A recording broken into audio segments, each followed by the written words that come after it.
menikmati hidup. Tetapi ketika Tuhan hancurkan, di situ ada kelimpahan yang Tuhan izinkan kita nikmati sebagai manusia.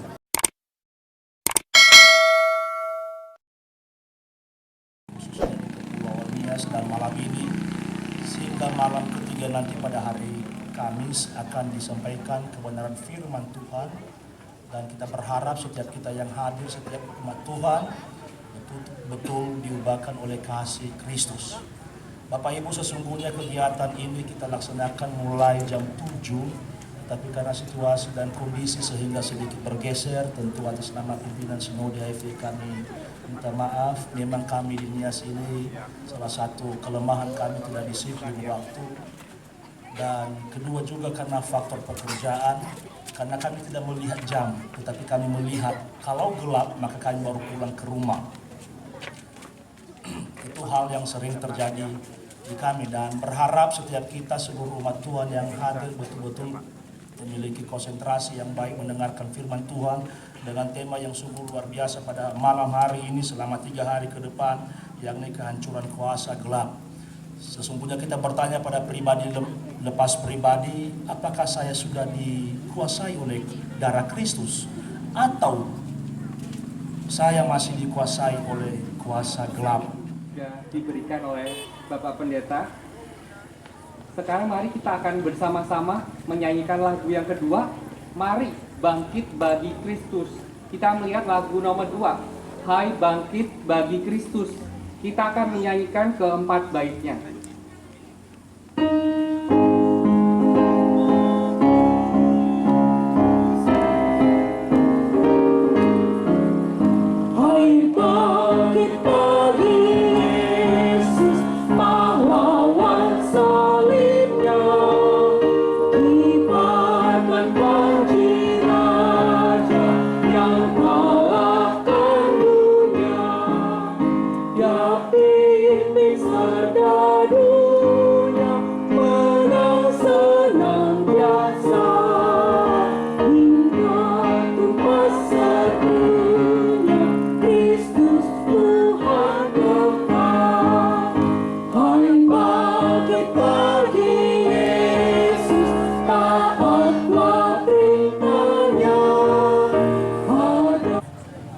Mari semua jemaat lebih tenang. Mari kita mempersiapkan diri mendengarkan kebenaran firman Tuhan sambil menyanyikan lagu Bawalah Aku Dekat ke Salib.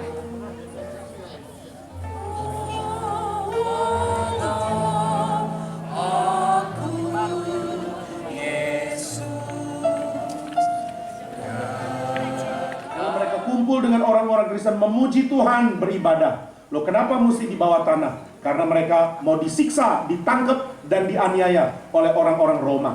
Jadi kalau mereka beribadah dan ketahuan ibadah mereka ditangkap, terpaksa mereka ibadah di tempat-tempat tersembunyi. Jadi kita bersyukur jadi orang Kristen. Di mana ada orang beriman berkumpul bersama-sama, di situ Tuhan hadir. Termasuk di sini.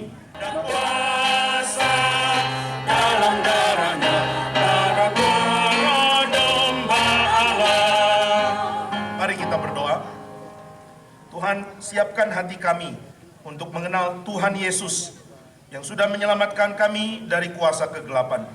Biar hari ini kami makin dipertajam imannya, makin bertumbuh perasaan kagum dan hormat kepada Tuhan, sehingga firman-Mu membentuk hati kami, membentuk iman kami. Firman-Mu membuat kami kenal siapa Tuhan kami yang sudah mengalahkan kuasa iblis. Biar Tuhan berkenan pimpin, sehingga tidak ada apapun di dalam hidup kami yang membawa kami makin jauh dari Tuhan. Sebaliknya setiap perkataan yang Tuhan nyatakan membawa kami makin tahu tidak ada yang dapat menolong kami selain Tuhan. Tidak ada yang... Saya akan bacakan bagi kita 1 Yohanes 3 ayat 8. Di dalam 1 Yohanes 3 ayat 8 dikatakan, barang siapa tetap berbuat dosa berasal dari iblis, sebab iblis berbuat dosa dari mulanya. Untuk inilah anak Allah datang menyatakan dirinya, yaitu supaya ia menghancurkan perbuatan-perbuatan iblis. Kenapa Yesus datang ke dalam dunia? Banyak orang sudah tahu kalau Tuhan Yesus datang untuk menebus dosaku, tapi tidak banyak yang ingat bahwa Tuhan Yesus datang ke dalam dunia untuk mengalahkan kuasa dosa. Dia menghancurkan perbuatan si iblis. Berarti sebelum Tuhan Yesus datang, perbuatan iblis terus merajalela di mana-mana. Di mana-mana manusia ditipu oleh dia, di mana-mana manusia diterkam dan ditipu dan dibinasakan oleh dia. Semua kebudayaan, baik kebudayaan paling maju di kota paling besar, di tempat yang paling hebat, sampai kebudayaan paling terbelakang di hutan, di mana manusia hidup di dalam keadaan tidak tahu budaya yang bagus. Di mana-mana manusia dikalahkan oleh setan, ditipu oleh pekerjaannya, dan dihancurkan oleh kuasanya. Tidak banyak yang tahu bahwa setan punya pekerjaan sangat diam-diam, sangat tenang, sangat hati-hati, dan tidak terdeteksi. Di dalam kitab suci dikatakan bahwa si jahat, yaitu setan, tadinya adalah seorang makhluk surgawi yang disebut dengan kerub. Apa itu kerub? Kerub adalah makhluk surgawi yang paling indah, paling mulia, paling hebat. Kenapa paling mulia? Karena dia bertugas menjaga tempat suci Tuhan. Tidak ada kekuatan lebih besar dari yang diberikan kepada kerub. Ada beberapa kerub dicatat di dalam kitab suci, di dalam kitab Yesaya, di dalam kitab Yehezkiel, di dalam kitab Kejadian. Inilah makhluk yang disebut kerub, kadang-kadang disebut serafim, kerubim atau serafim. Di dalam lagu dari seorang komposer Inggris bernama Handel, ada lagu yang menyatakan kemuliaan Tuhan yang dinyatakan lewat para kerub dan serafim. Kerubim dan serafim, mereka adalah makhluk sorgawi yang bertugas melayani Tuhan. Setinggi-tingginya kemuliaan mereka, mereka cuma hamba. Dan kerub ini menjaga kemuliaan Tuhan sehingga mereka sendiri tidak diberikan kuasa untuk menaklukkan atau mempengaruhi manusia. Lain dengan malaikat, ada malaikat di dalam kitab suci namanya Gabriel, ada yang disebut Mikael. Keduanya bisa datang ke dalam dunia dan bisa menggerakkan bangsa untuk bangkit atau hancur. Jadi waktu mereka sudah di tanah Kanaan pun mereka terus melawan Tuhan. Mereka menyembah berhala, mereka menyembah roh-roh jahat, mereka menyembah agama-agama yang Tuhan tidak mau ada. Akhirnya mereka menjadi musuhnya Tuhan. Wah, iblis sepertinya sukses. Iblis lihat Tuhan panggil Israel, saya rusakkan Israel. Nah, saya bikin Tuhan dan Israel bermusuhan. Dan iblis sepertinya sukses. Ada saat di mana Tuhan mengatakan lewat Nabi Yeremia, "Hei Yerusalem, hai Yehuda, hai Israel, hai kota Sion, saya sudah murka. Aku akan kirim Babel dan aku akan musnahkan kamu. Bait suci yang besar akan dihancurkan." Jangan kamu berpikir bahwa karena ada bait suci di tengah-tengah kamu, maka Tuhan akan biarkan kamu. Sebab sesungguhnya ketika engkau mengatakan ada bait suci, ada bait suci, ada bait suci, aku akan hancurkan bait suci. Maka Tuhan melalui mulut Yeremia menyatakan murkanya, Israel akan dihancurkan. Lalu datang Babel menghancurkan mereka. Nah, iblis merasa menang. Akhirnya saya menang lagi. Tuhan ternyata strateginya tidak keren-keren amat. Mau panggil umat untuk menghancurkan aku, mana? Umat ini malah ikut aku. Aku menang, aku berkuasa, aku hebat. Seperti iblis lagi yang menang. Tapi ketika Israel ada di pembuangan, Tuhan mengatakan lewat nubuat Yesaya, jauh sebelum Israel dibuang. Yesaya 200 atau 300 tahun sebelum Israel dibuang sudah berkata, "Hei hambaku, beritakanlah kepada Sion kabar baik." Kabar baik apa? Kabar baik bahwa Allah Raja dan Allah masih mencintai engkau. Allah mau mengampuni engkau. Ternyata Allah, saya perbaiki dia, saya ampuni dia. Dan pernikahannya dengan Batsheba yang rusak, aku perbaiki. Bahkan dari Batsheba akan lahir sang Mesias. Iblis gagal lagi. Saya bikin Daud jatuh dalam dosa. Tuhan malah bikin dosa Daud diperbaiki, disucikan. Dan dari hubungannya dengan Batsheba, justru ada Mesias. Wah, saya mesti apa lagi ya? Maka setan seperti kehilangan strategi. Dia membabi buta menyerang. Waktu Yesus lahir, saudara bisa lihat setan membabi buta menyerang Israel. Dia membabi buta merasuk. Orang-orang banyak yang kerasukan. Yang membuat manusia tidak bisa menikmati hidup.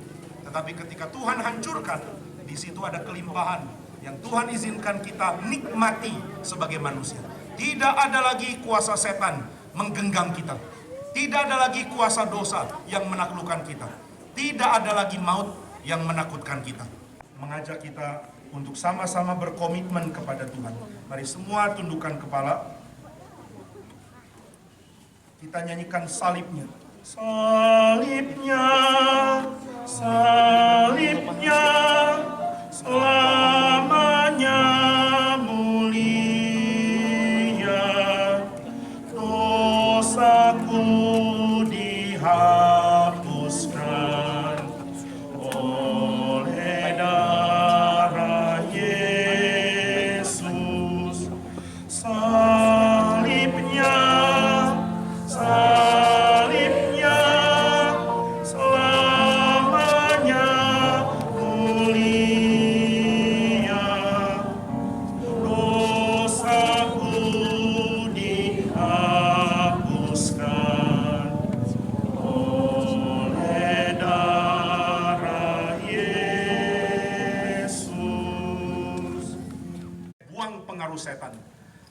saya mau datang kepada Tuhan Yesus.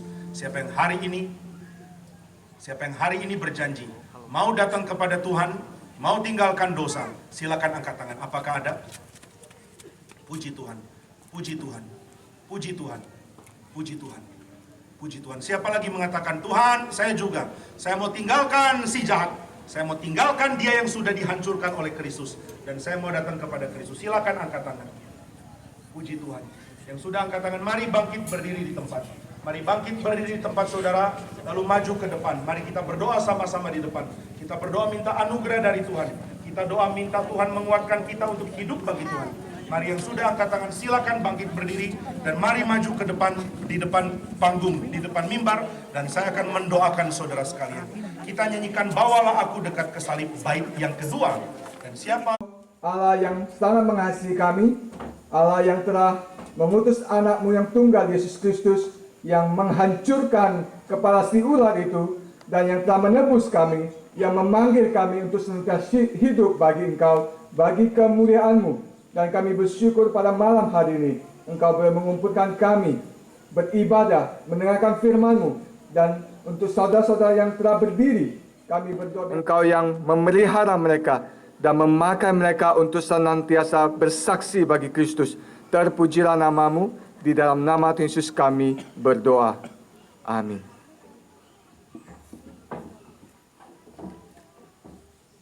Bapa di dalam surga, kami sungguh sangat bersyukur.